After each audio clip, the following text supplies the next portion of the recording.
Hello and welcome to Superbwoman Sundays at 7. I'm your host, Janet Neal, the founder and queen bee at the Superbwoman Incorporated. I'm so glad that you joined us this evening for yet another amazing story by another superb woman. My guest today is Nancy Northrop, the founder of Operation Reinvent. And I'm so glad to have Nancy here. Welcome.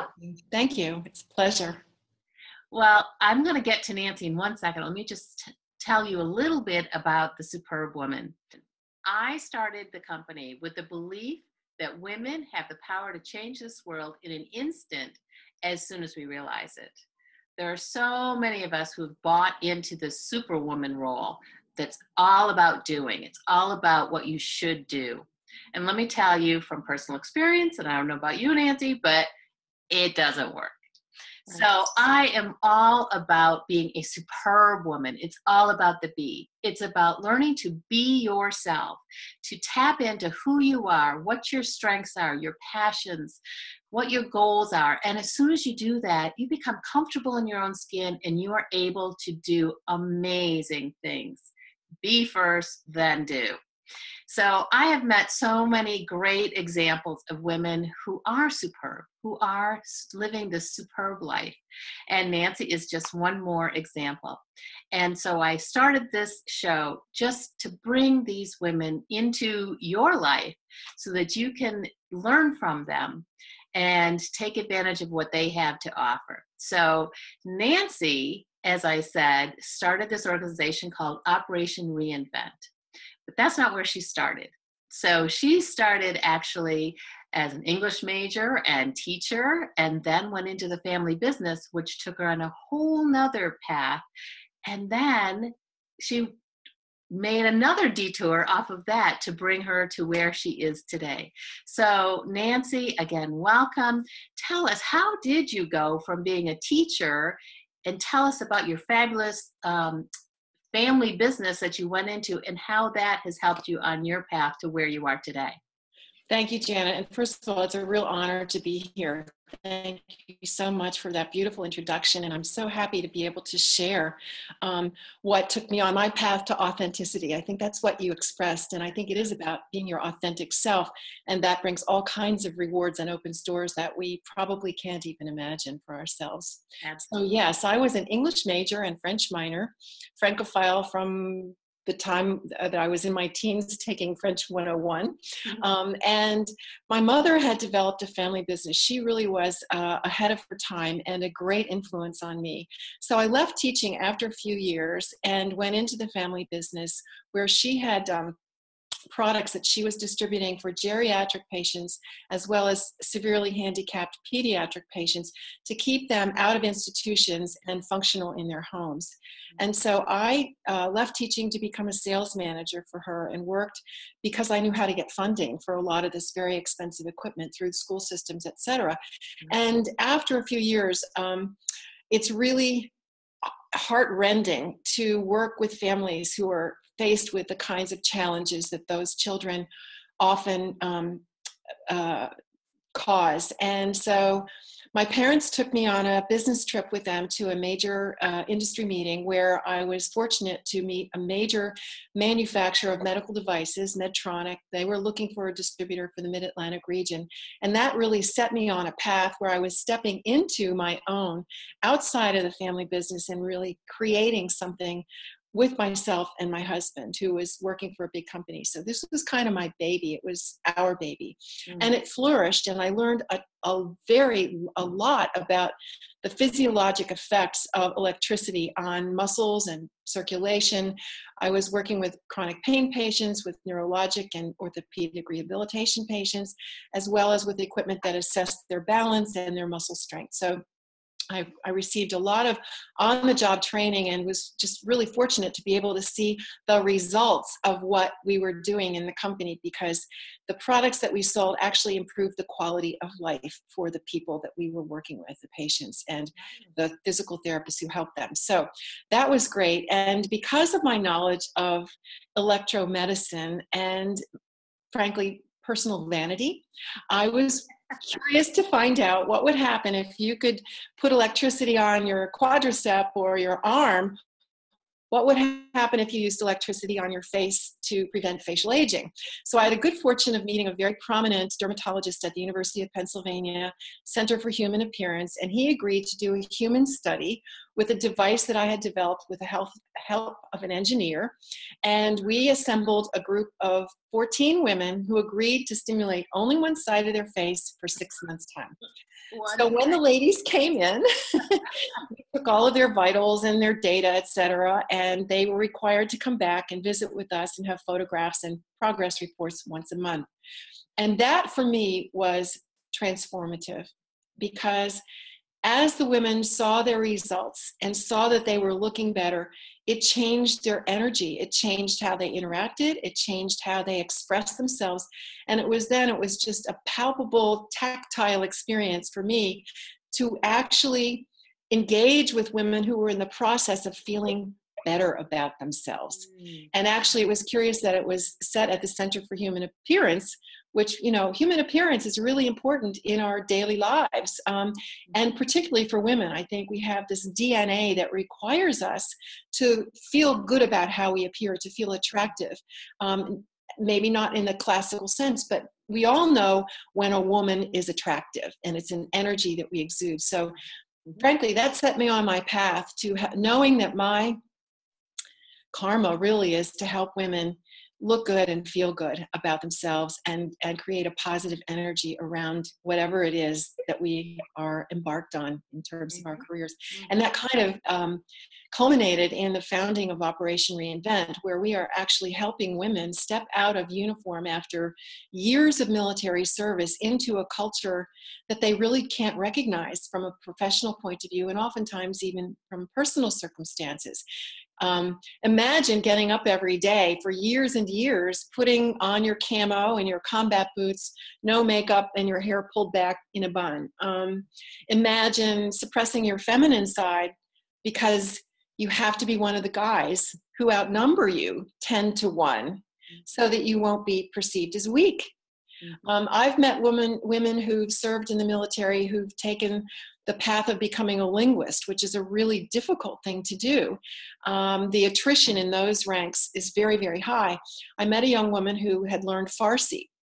And so she was able to go off to Afghanistan as a cultural liaison officer, where she didn't take a shower for a month. So we're actually planning our next event with the women soldiers at Fort Hood in Texas, as well as in Fort Bragg, North Carolina.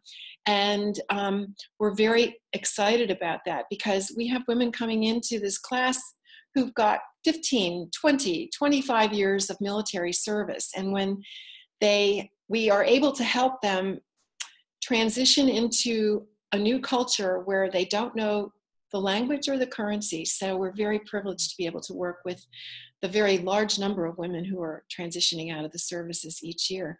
So having my own medical device company was really the trigger for that launched me onto this path.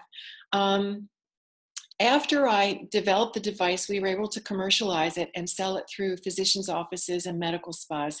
And one of my customers suggested that I find a really terrific skincare regime to go with this, since it was a medical orientation. And so I was fortunate in identifying a laboratory that needed some marketing help, and put a group of investors together, and we basically took this brand and sold it internationally as well as in the US. And the company was acquired after several years, and that enabled me to go look for the next thing. And the next thing was a formulary that I was able to become acquainted with at a dermatology academy meeting. It was developed in Brussels, in Belgium. So great opportunity to go visit the laboratory, speak French for a little bit, because as I mentioned, I'm just lifelong Francophile. Took some consultants with me. We did our due diligence, and I had rented an apartment to save money on hotels in Paris. We took the train to Brussels, came back, and after a week, I said, I'm not going home. Wow. So my son was a senior in college. I'd been a single mother for many years, and I Skyped him to say, what would you think? And he said, go for it, Mom. So I entered into a consulting group in Europe that helped brands from the US establish distribution throughout the continent. And at the same time, realized after having made that step where I was stepping into a culture where I didn't know a single solitary person, that I was able to be authentic Nancy, totally authentic Nancy, and also look at the world through a different lens. Uh-huh. And experience a lot of diversity and culture that I would never have been exposed to. So I was able to do that between the US and Paris for 7 years. But in 2014, I said, you know what?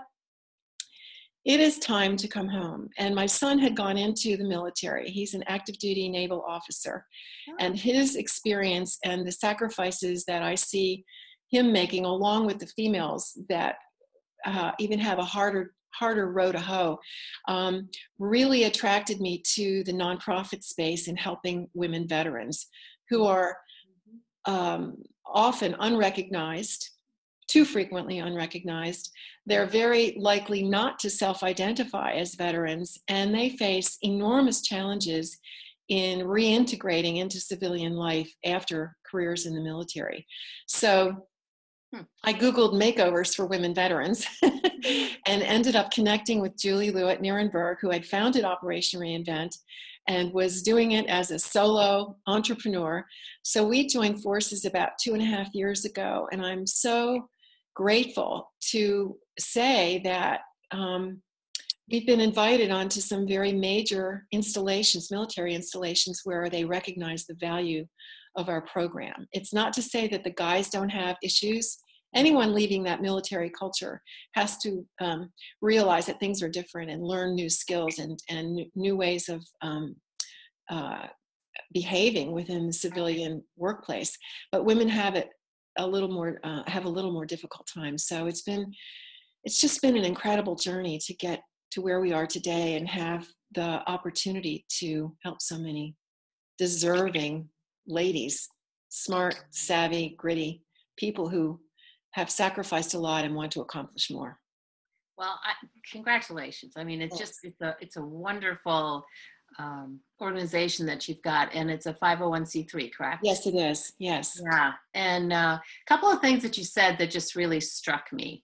Well, getting back to your own journey, that concept of being authentically you, that you kind of had to get away from everything and from everyone to discover who you are. Right. I think we all have our moments like that, maybe not as in such a wonderful location as you did. Right.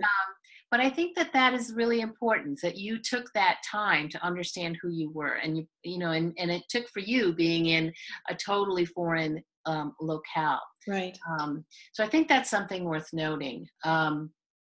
And I can see how that so directly is applicable to what you're doing today, because here are women who are going into a foreign land of their own. Absolutely true. And Sure. I thought that was so interesting that you said that they don't identify as veterans. Why is that? I think because a lot of times people don't believe them. Maybe because there is a stigma to being a veteran, particularly as a woman. Why did she do that? Because not many of us do. Right. And it's a very, very small fraction of our total military. Women comprise about 15% of our current military. Okay, and the military comprises 1% of the US population. So it's a very fractional number of females who feel confident and comfortable taking that path for whatever reasons they do. And that's a factor. But I think it's interesting that you bring up that parallel, Janet, because yes, the military is a cocoon. It's equal pay for equal work. It is genderless to the degree that we all recognize. And when they leave, well, in our professional lives, we build our own network. Over time, you build your reputation, your network, your connections, etc. When you leave the military, oftentimes, well, it's an old boys network. It's an old boys club, no matter what. But women have a harder time. There's no network for them. Right. So part of our program actually is teaching them how to network, how to build a personal brand, how to assess yourself, not just with your MOS, which is your military occupation specialty, which is an alphanumeric that is often used as the indicator of what the job you're looking for should be. We actually give them a personal profile. It's a caliper profile, which is a very powerful tool that enables them to get a report that reflects who they really are. It's a forced choice assessment that's been tried and true for over 5 decades. It's highly reliable, so that I, as a transitioning woman, get to know the kinds of jobs that I should be looking for based on who I am, my behaviors, my tendencies, my competencies. So we want to give them a bigger lexicon and self-descriptor so they can cast a wider net and really work from a more authentic point of view than simply, well, I was a bomb loader, or I was logistics, or whatever happened to be their path in the military. Yeah. And also, after our 2-day program, we're creating even a furtherance of the program by developing webinars that we will be putting online, so that women who can't make it to the classes can actually go online and take advantage of our content. And also, we're partnering with a major professional group to do some on-site mentoring in the towns where we go, so that it's not just 2 days and done, because we want to create, a sense of community for the women who deserve it. So they can consistently know that there are women out there looking after them. Fabulous. Well, this just really brings to mind my second point about superb women, is that they've realized they cannot do it by themselves. And so you're really driving that point home with your organization. So for you, Nancy, who helped you on your path? Family first. I would never have gotten my start without a really supportive family and husband. My women friends and my professional mentors have been so generous. I think if you can get past the fear factor and understand that it's going to take some research, hard work, introspection, and discernment and really self reflection to feel comfortable stepping out of your comfort zone. Because I've been an entrepreneur, and so you have to be able to say, okay, I'm going to do this, have good reasons for it, not being impetuous or reactive. But then once you establish that, and if you can articulate your dream, the right people show up. And so my advice to anyone stepping into a new job, before you do that, is just take time to evaluate and be able to, to feel really comfortable and authentic about it. Try to tamp down the fear factor, because it's always there, and ask for help. One of the things that comes out in our courses with the military women is, in the military, girls do not ask for help. Interesting. Yeah.